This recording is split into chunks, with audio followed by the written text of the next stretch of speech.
And, when did you start making music? I started making music, well, I started playing guitar, I think, when I was probably 11 or 12. And why did you start? Why did you want to make music?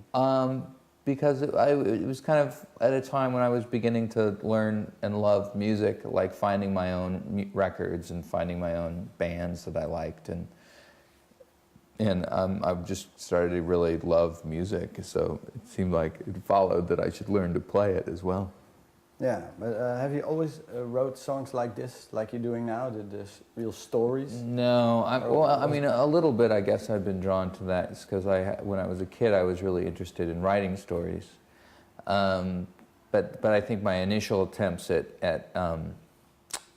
writing songs were kind of my impression of what you were supposed to write songs about, you know, based on what I listened to. It's like Husker Du and REM, so that means you write songs that are very elusive and poetic, and you don't quite know. Whoa.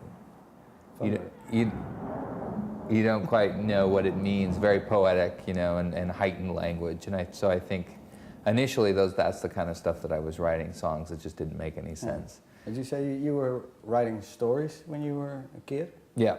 What was it? What kind of stories were that? All sorts of stuff. I was really into a lot of science fiction and fantasy when I was a little kid, and Ray Bradbury and Piers Anthony and people like that. And so a lot of what I would write would be either about fantasy or about, you know, the post-apocalyptic landscape and kind of Mad Max sort of things. Okay. So and then you changed your songwriting and well, I think eventually I learned my own voice, so I was moving away from writing these kind of abstract, you know, nonsensical songs into writing with a clearer narrative and not being afraid to actually make sense, you know. Yeah. Okay. Did you never wrote real personal songs, or are your songs based on? Yeah, I mean, I've stuff? written personal songs. I mean, even there's some Decemberists songs which I consider to be very personal, but maybe they don't seem like that from the outside. Can you give an example?